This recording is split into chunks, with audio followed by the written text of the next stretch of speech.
ओ अमर डेरा लाल साईं तुंहिंजी नित नित महिमा गाया।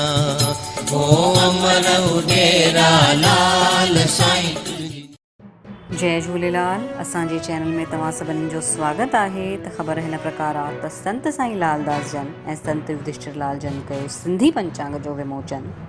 त बिलासपुर जी सामाजिक संस्था सिंधु मित्र मंडल द्वारा प्रतिवर्ष सिंधी पंचांग जो प्रकाशन करायो वेंदो आहे। हिन वर्ष बि इन जो प्रकाशन कयो वियो, जंहिंजो विमोचन श्री झूलेलाल मंदिर झूलेलाल नगर चक्करभाटा जी संत शहजादे साईं लालदास जन ऐं शतदाणी दरबार तीर्थ रायपुर जा गद्दी नशीन संत डॉक्टर संत युधिष्ठिर लाल जन जे कर कमलनि द्वारा कयो वियो।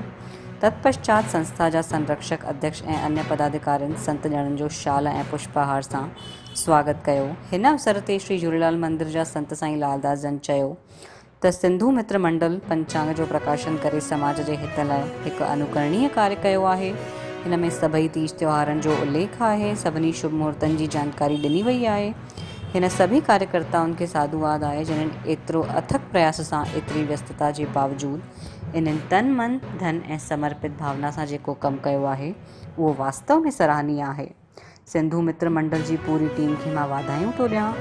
पूज्य शतदाणी दरबार रायपुर जा गद्दी नशीन नवमजोत संत डॉक्टर युधिष्ठिर लाल जन पंचांग पत्रिका जो विमोचन कंदे हुए चयो त सिंधु मित्र मंडल बिलासपुर जी टीम पंहिंजो अमूल्य समय निकारे करे दरबार में पधारिया आहिनि ऐं समाज हित लाइ एतिरी सुंदर पत्रिका जो प्रकाशन कयो आहे जंहिंजो विमोचन हिन दरबार में कयो वञे थो। हिन पंचांग पत्रिका में सॼा तीज त्योहार जनेऊ विवाह मुंडन आदि शुभ मुहूर्तनि तिथियुनि जो वर्णन कयो वियो आहे।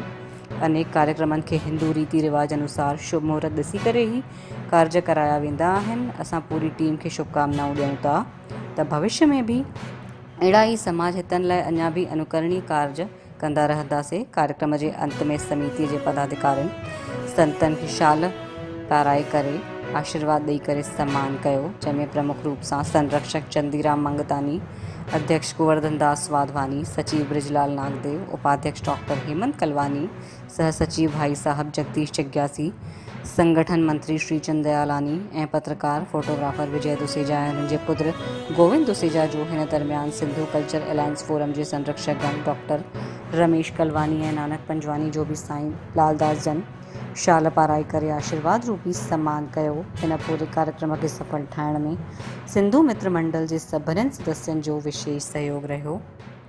त बिलासपुर जी हिन ख़बर खे लाइक कयो, वधीक खां वधीक शेयर कयो ताकी इहा जानकारी सभिनीनि ताईं पहुचे।